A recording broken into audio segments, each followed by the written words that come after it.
বিসমিল্লাহির রহমানির রহিম। আসসালামু আলাইকুম, আদাব। কথা বলবো সেই বহুল আলোচিত নির্বাচনের নামে নাটক বন্ধ করার প্রক্রিয়া বিদেশিরা কীভাবে শুরু করেছেন। তার আগে ছোট করে আরও কয়েকটি কথা শেয়ার করব। সেটা প্রথমেই হচ্ছে, আপনারা হয়তো লক্ষ্য করেছেন আমি প্রতিনিয়ত বলে যাচ্ছি যে তারেক জিয়া সে ইউনূসের হাতের পুতুল হয়ে গেছে বা জিম্মি হয়ে গেছে, তাদের জালে আটকে পড়েছে। সো দ্যাট ইউনূস যা বলবে তারেককে তাই করতে হবে। এর কোনো বিকল্প এই মুহূর্তে আর তারেকের সামনে নেই এবং তারেকও সেটা খুব ভালো করেই জানে। তাকে ব্যবহার করে এখন তাকে ভিতরে ঢুকিয়ে, মানে দেশে এনে, এটাকে আমি বলি ভিতরে ঢুকিয়ে, জালের ভিতরে ঢুকিয়ে এখন ইউনূস তার মেটিকুলাস ডিজাইনের দ্বিতীয় অংশ, এখনো তৃতীয় বাকি আছে, দ্বিতীয় অংশ শুরু করেছেন। এই দ্বিতীয় অংশে তারেককে, বিএনপিকে ব্যবহার করে সে তার চূড়ান্ত লক্ষ্য অর্জনের ফায়দাটা নিয়ে নেবেন। কারণ বিএনপি যদি নির্বাচনে না তারেক যদি দেশে আসতে না পারে, লন্ডনে আরামে বসে নিরাপদে বসে সে যা খুশি তাই সিদ্ধান্ত নিতে পারে এবং নির্বাচনে যাওয়া না যাওয়ার ব্যাপারেও সিদ্ধান্ত নিতে পারে এবং নাও নেওয়ার সম্ভাবনাই বেশি, যেখানে তারেক না আসলে জামাত আরও বেশি উগ্র হয়ে যেত, আরও বেশি অবস্থান নিতে পারত সারা দেশে। তো তারেক আসাতে সেই অবস্থান জামাত পুরোপুরি না নিতে পারলো, জামাতের কোনো ক্ষতি হয়নি তাতে। জামাত ইউনূস এনসিপি এরা মিলে যেই তাদের ডিজাইন করা, সেখানে কোনো সমস্যা নাই। সেখানে তারা ঠিকই তাদের স্বার্থ হাসিল করবে, লক্ষ্যে তারা পৌঁছবে, এই হিসাব করেই তারা এগোচ্ছে। মাঝখানে তারেককে ফিরিয়ে এনে নির্বাচনটা যাতে হয় তাদের হিসাবে, তাদের চিন্তায়, সেজন্য বিএনপিকে নির্বাচনে ধরে রাখা। এখন তারেক নির্বাচনে থাকতে হবে, সব জানে কোথায় কি হচ্ছে, নির্বাচনে না থাকলে তার পরিণতি কি হবে, ইউনূসের কথা না শুনলে তার পরিণতি কি হবে তা সে জানে। সেই জিনিসটাই আপনারা সর্বশেষ আরেকটি প্রমাণ দেখলেন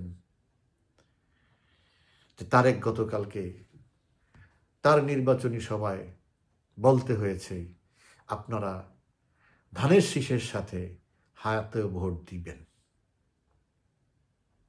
যদিও তাদের মাঠ পর্যায়ের নেতার কর্মীদের একটাই বয়ান, না নিয়ে আমাদের, হ্যাঁ না নিয়ে আমাদের কোনো মাথা ব্যথা না, সেটা জনগণ যাকে খুশি তাকে দিবে। তার মানে তারা হুইপিং করা আছে, তারা একজন আরেকজনকে বলা আছে, ভবিষ্যতে হয়তো আরও বলবে নাতে দেওয়ার জন্য। কারণ না জেতা গণভোটে তারেকের আর কোনো অস্তিত্ব নাই। সেই সব বিষয়ে পরে আলোচনা করবে, এখনও সেই সময় আসেনি। আলাপ আলোচনা চলছে বিভিন্নভাবে, আপনারা শুনতে থাকেন, দেখতে থাকেন, আরও সমৃদ্ধ হন। প্রয়োজন হলে আমিও এক সময় এ বিষয়ে কথা বলবো, এখন সেটার সময় না। তো আপনারা দেখলেন যে তারেক অলরেডি এই হা ভোটের জন্য অন বোর্ড হতেই হবে। এর কোনো দ্বিতীয় কোনো চিন্তা করলেই তার বিপদ। এমন কি বিপদ, এটা নিয়ে বারবার আমি আর বলতে চাই না, বহুবার বলেছি। আরেকটি বিষয়, সেটা হচ্ছে আপনার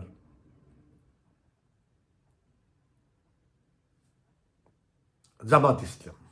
দেখেন, জামাত যে বাংলাদেশে আজকে যে স্পর্ধা দেখাচ্ছে, যে দুঃসাহস নিয়ে কথা বলছে, যে ভাবটা তারা করতেছে, মনে হচ্ছে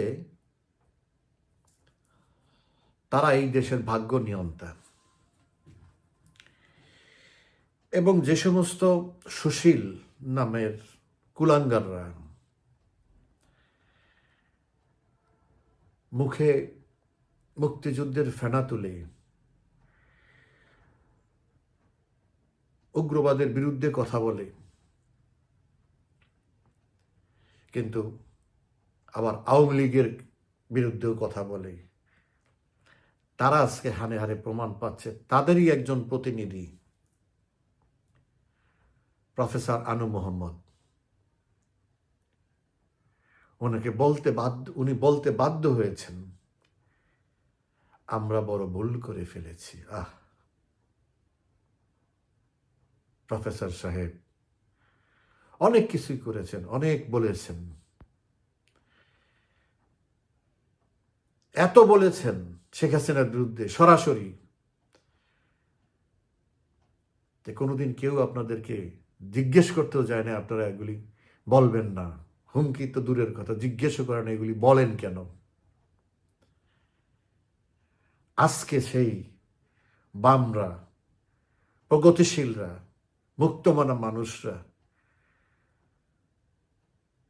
আমি এখন বলবো ওইভাবে আমি আর আঘাত করতে চাই না, তারা ভুল বুঝেছেন শেখ হাসিনাকে। তারা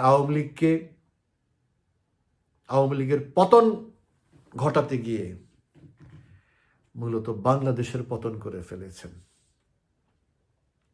তাদেরই এই ভুল বোঝার জন্যে আজকে 18 কোটি মানুষ তার খেসারত দিচ্ছে। আর তাদের সেই ভুল বোঝার জন্যে আজকে স্বাধীনতা বিরোধীরা বীর দর্পে আস্ফালন করছে। এটাও আমাদের জীবনে আমাদের দেখে যেতে হলো। বলা শুরু হয়েছে, ভুল করেছি, আমরা বড় ভুল করে ফেলেছি। আরো বলবেন আপনারা, আরো তর পাবেন আপনারা, আপনাদেরকেও রেহাই দিবে না। সময় অত্যন্ত নিকটে। আপনারা যে ভুল করেছেন, যে ভুল বুঝিয়েছেন মানুষকে, সেই খেসারত তো প্রথমে দিয়েছে আওয়ামী লীগের নেতাকর্মী সমর্থকরা, শেখ হাসিনা। আপনারা কি কিছুই খেসারত দিবেন না? আপনাদেরও খেসারত দিতে হবে। তারপরে কি করতে হবে, কিভাবে করতে হবে, সেটা শেখ হাসিনার জানা আছে। শেখ হাসিনা চাইলে এখনো অনেক কিছু করে ফেলতে পারে, কিন্তু আমাদেরকে অনেক কিছু বিচার বিবেচনা, অনেক কিছুর উপরে নির্ভরশীল আমরা এই মুহূর্তে। এবং আমাদের সেই নির্ভরতার কারণে আমাদেরকে অনেক কিছু না করতে একদিকে বাধাগ্রস্ত করা হচ্ছে, আরেকদিকে গাইড করা হচ্ছে। আর সেই গাইডেন্সটা আমি মনে করি ফ্রুটফুল। খুব যে বেশি লম্বা সময়ের জন্য তা না, সবকিছুরই একটা পরিকল্পনা আছে, আফটার এফেক্ট আছে। দুইটাই চিন্তা করতে হবে। সো খোলাখুলিভাবে বললে এইভাবে বলতে হয়, দেখেন অনেকগুলো বিপদগ্রস্ত আমরা হয়েছি সেই 71 সালে, 75-এর 15ই আগস্টের পরে, 2001 সালের অক্টোবরের 1 তারিখে মেটিকুলাস ডিজাইনে সেনাবাহিনী দ্বারা বিএনপিকে বিজয়ী করার পরে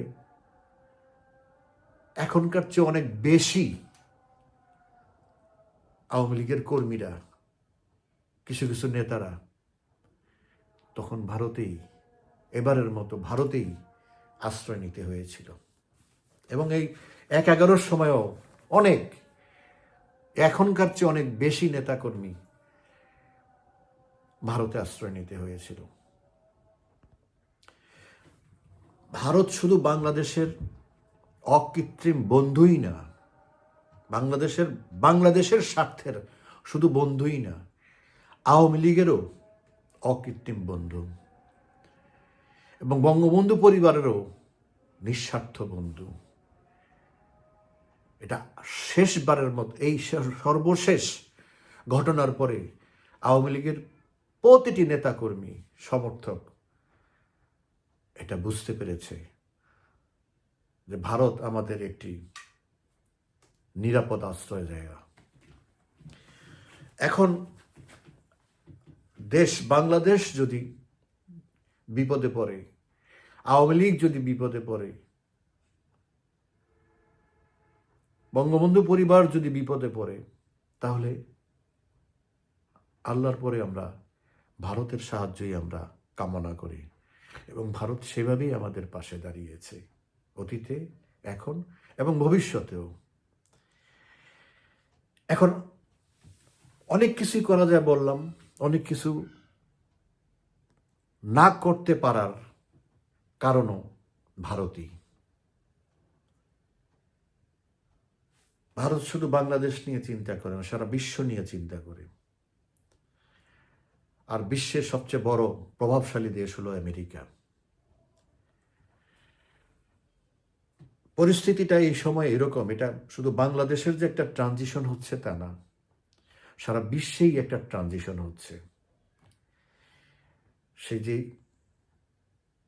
সবচেয়ে ক্ষমতাধর ব্যক্তি বা দেশ, তার নিয়ন্ত্রণ যদি একটা পাগলার হাতে চলে যায়, পাগলের হাতে চলে যায়, উম্মাদের হাতে চলে যায়, তখন সারা বিশ্ব ভয়ে শঙ্কিত হয়, ভীত হয়, শঙ্কিত হয়, তটস্থ থাকে, কখন কি ঘটে যায়, কখন কি ঘটিয়ে ফেলে এই লোক। আজকে ট্রাম্প তো প্রধানমন্ত্রী নরেন্দ্র মোদীর ঘনিষ্ঠ বন্ধু। এই ঘনিষ্ঠ বন্ধু না থেকে যদি আজকে ডেমোক্রেটরাও পাওয়ারে থাকতো, তাহলে ভারত এত কিছু চিন্তা করতো না। কারণ তারা আমাদের বিরোধী হলেও তাদের ইন্টারন্যাশনাল পলিটিক্সে তাদের একটা ধারাবাহিকতা আছে, একটা বোঝাপড়া আছে, যার জন্য হুটহাট ট্রাম্পের মতো সবকিছু করে ফেলতো না। কিন্তু যেহেতু এখন সেরকম একটি আনপ্রেডিক্টেবল একজন ব্যক্তি একটা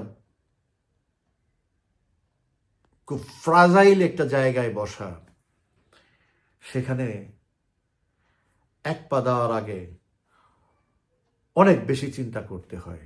ভারত তাই করতেছে।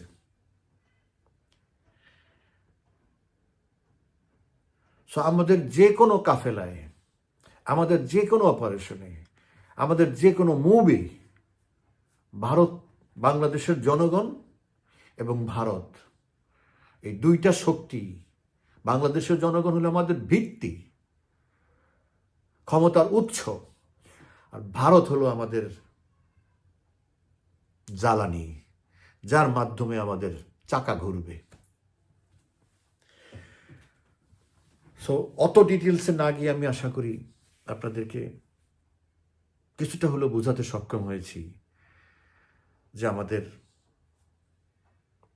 লক্ষ্য অর্জনে কিভাবে আমরা সিদ্ধান্ত, নীতি নির্ধারণ করতে হয়।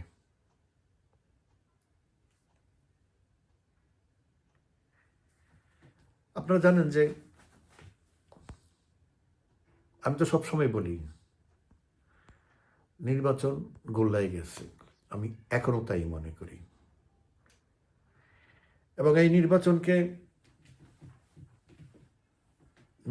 যে হবে না, এবং এটার পিছনে যে কত বড় শক্তি দেশের মধ্যে কাজ করতেছে, বিদেশেও আমাদের একদম পাশে, আমি তো বলেছি ভারত নিশ্চিতভাবেই তার লক্ষ্য হচ্ছে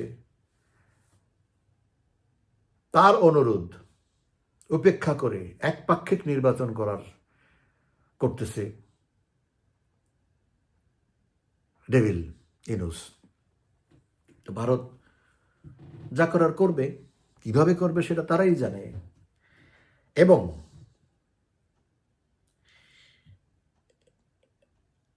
জামাত ইসলামী যতক্ষণ পর্যন্ত নির্বাচনে থাকবে ততক্ষণ পর্যন্ত ধরে নিতে হবে তাদের প্ল্যান মতো তারা যাচ্ছে, এবং তারা এটা নির্বাচনের দিন, যদি নির্বাচন 12 তারিখ পর্যন্ত তাদেরকে যেতে হয় তাহলে তারা সেই পর্যন্ত যাবে, এবং তারা চাইলে 12 তারিখেই নির্বাচন ভণ্ডুল করে দিতে পারবে। এমনকি নির্বাচন হয়ে যাওয়ার পরে ফলাফলের সময় তারা নির্বাচন ভণ্ডুল করতে পারবে। ফলাফল ঘোষণা হওয়ার পরেও যদি তাদের পক্ষে ফলাফল না নিতে পারে তাইলেও সেই ফলাফলকে উল্টে দিতে পারবে। নানানভাবে প্রচন্ড রকমের বিশৃঙ্খলা তৈরি করে দেশে জরুরি অবস্থা হোক, কোর্টে গিয়ে তাদের সমস্ত লোকজন তাদের ডেভিলের গেজেট স্টপ করে দিতে পারে, নানান রকমের। সো আমি বলেছি আপনাদেরকে, গেজেট না হওয়া পর্যন্ত আমি বলবো যে নির্বাচন হয়নি। আবার গেজেটের পরেও আবার আরো খেলা আছে, ক্ষমতা পাবে কিনা, সরকার গঠন করতে পারবে কিনা, সরকার গঠন করলে কাদেরকে নিয়ে করতে হবে, বাধ্য করতে তাদেরকে নিয়ে। অনেকগুলো ধাপ পেরিয়ে তারেককে স্বপ্নের সেই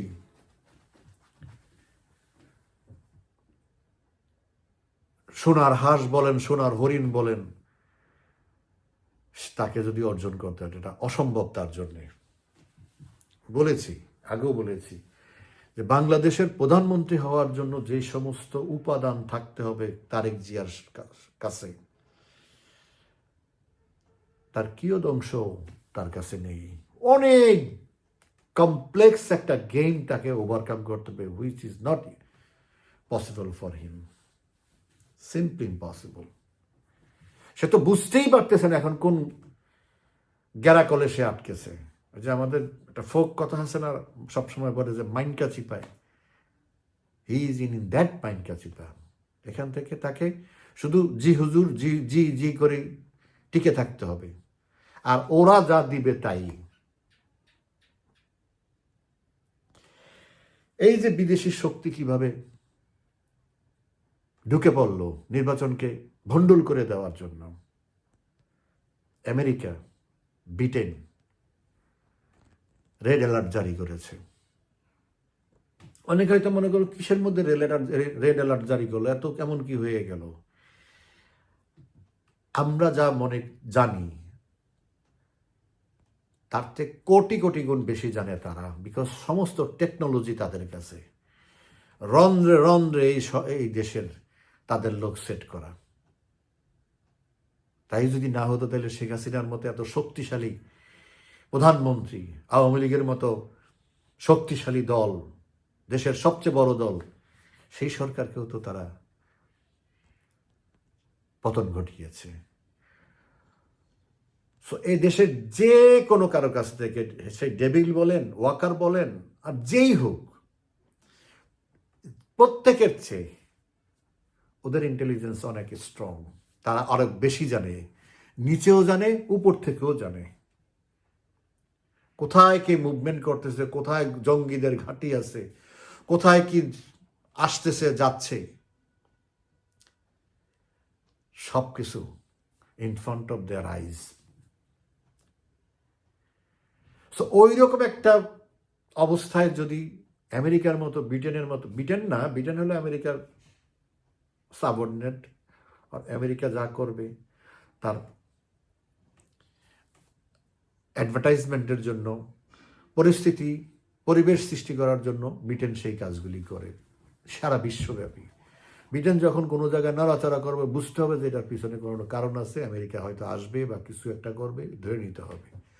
সো আমেরিকা, ব্রিটেন, আমেরিকার কথাই বলি, ব্রিটেন তো কিছু, তারা তাদের কোনো পর্যবেক্ষক এখানে পাঠাবে না। Because it is not safe and secure for their citizens life.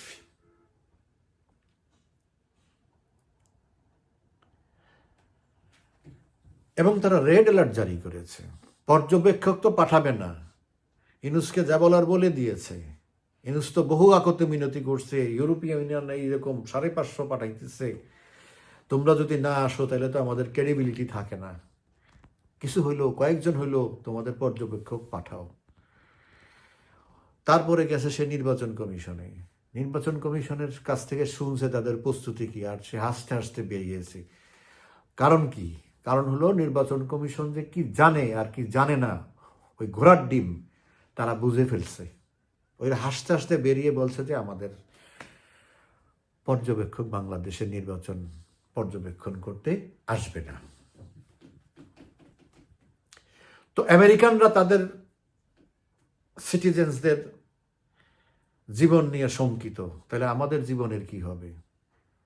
এবং তারা রেড অ্যালার্ট জারি করে বলছে যে কোথাও লোকজন একটু বেশি থাকলে যাবে না, প্রয়োজন না থাকলে ঘর থেকে বের হবে না, আর নির্বাচনের দিন তো বের হতেই না বলে দিয়েছে।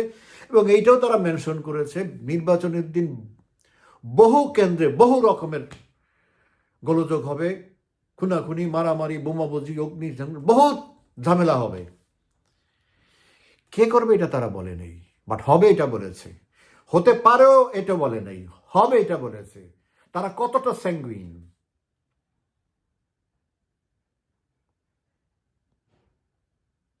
তার মানে কি? এখন ভদ্রতার খাতিরে বলে নাই নির্বাচন করা যাবে না, এর মধ্যে নির্বাচনের মধ্যে হবে না। তারা যা বলেছে, আমি যা বললাম, গ্লিমস সামান্য একটু তারা যা বলেছে, এবং তাদের যে উদ্বেগ, তাদের যে উৎকণ্ঠা, এবং তাদের নিজেদের সিটিজেন বাংলাদেশে যারা আছে তাদের বিষয়ে তারা যে যতটা অ্যালার্ট, তাতে পরিষ্কার বোঝা যাচ্ছে সামনের কয়েকদিন পরে কি হতে যাচ্ছে। শেষ করবো এই কথা বলে, 2 দিন আগে বলা হয়েছে এই এই এই ডেভিলের অফিস থেকে 550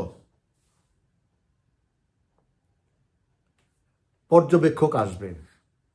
আজকে বলা হয়েছে 350, মুহূর্তের মধ্যে বলা হয়েছে 350, মাত্র 30-40 ঘন্টার মধ্যেই। ওটা অনেকে ওই আমেরিকা রেড অ্যালার্ট জারি করার পরই, প্রথমে হইলো পর্যবেক্ষক পাঠাবে না, দ্বিতীয় হইলো রেড অ্যালার্ট, আস্তে ব্যাগ গিয়ার দিয়ে বসে আছে। আরও হবে, 350 বলছে না এখন, আসলে ঘটনা সত্য না, আরও হবে। ঘুরে ফিরে পাকিস্তান ছাড়া আর খুব একটা বেশি, আফ্রিকার 2-1টা দেশ ছাড়া খুব একটা বেশি লোককে আর পাওয়া যাবে না, আমার বিশ্বাস। শেষ করব, শুরু করেছি তারেক জিয়ার কাহিনী বলে, শেষও করি তারেক জিয়ার কাহিনী বলে। তারেক জিয়া এখন, আমরা তো একটু অনেক কষ্টের মধ্যে আছি, অনেক দুঃখের মধ্যে আছি, অনেক অনিশ্চয়তার মধ্যে আছি, উদ্বেগের মধ্যে আছি। আমরা বলতে পুরো জাতি, আমি সহ। তারেক এখন আমাদের বিনোদনের অংশ। মানুষ গান গাইলে আর সিনেমা দেখলে বিনোদন হয় না, আর কমেডি শুনলেই বিনোদন হয় না। কখনো কখনো সিরিয়াস কিছু হলে পরে মানুষ হাসে। নাটক সিনেমায় দেখবেন একজন আরেকজনকে হত্যা করতেছে, মানুষ হাততালি দিচ্ছে, বিকজ ইট ওয়াজ এক্সপেক্টেড। ওই লোকটা এমন আকাম কুকাম করেছে, এত খারাপ কাজ করেছে, তার মৃত্যুটাই ছিল ওই দর্শকের জন্যে মানে প্রত্যাশিত। সেটা যখন হয়ে যায় তখন মানুষ ওটা হাততালি মানে কি, আমি খুশি হয়েছি, আমার মাইন্ডটা একটু পিস পেয়েছে, that is part of the বিনোদন, দ্যাট ইজ কল্ড বিনোদন। তো তারেকের বক্তব্য, তার অ্যাটিটিউডে, লম্প জম্প, মঞ্চের তার পারফরমেন্স, কথায়, সব কিছুতেই আমি অন্তত ব্যক্তিগতভাবে বিনোদন পাই। আমি মাঝে মাঝে খুব দেখি, যখন কোনো কিছু নিয়ে একটু মেজাজ খারাপ থাকে, আমি তারেকের অংশ আমার বিভিন্ন জায়গায় ইয়ে করে রাখি, ওগুলি আবার দেখলে আমার একটু মনটা ভালো হয়। দেখেন, গত মাসে একটা জরিপ হয়েছে, আপনারা খুব আলোড়ন সৃষ্টি করেছে। এই দেশের ৭৭% মানুষ নাকি তারেক জিয়াকে প্রধানমন্ত্রী হিসাবে দেখতে চায়। তো গতকালকে সেই জানুয়ারির ২৭ তারিখ পর্যন্ত একটা জরিপ হয়েছে। ৩০ দিনের মধ্যে আমি ভাগ করে দেখলাম প্রতিদিন 1% করে। আগে বলি, ৭৭ থেকে গতকাল এই ২৭ তারিখ পর্যন্ত জানুয়ারির ৪৭% মানুষ তারেক জিয়াকে প্রধানমন্ত্রী হিসাবে দেখতে চায়। মানে ৩০ দিনে ৩০% কমে গেছে, ডেইলি 1% কমে। সেই হিসাবে ২৭ তারিখ থেকে ১২ তারিখ হলো ধরেন ১৫ দিন, ১২ বেশি, এই ১৫ দিনে আরো ১৫% কমবে। তাতে কত আসে? ৩২%। That is genuine. ৩২% মানুষ এই দেশের চায় তারেক জিয়া প্রধানমন্ত্রী হোক, আর ৬৮% মানুষ চায় না। That is reality. এবং এটা যদি আরো সময় যেত আরো কমতো।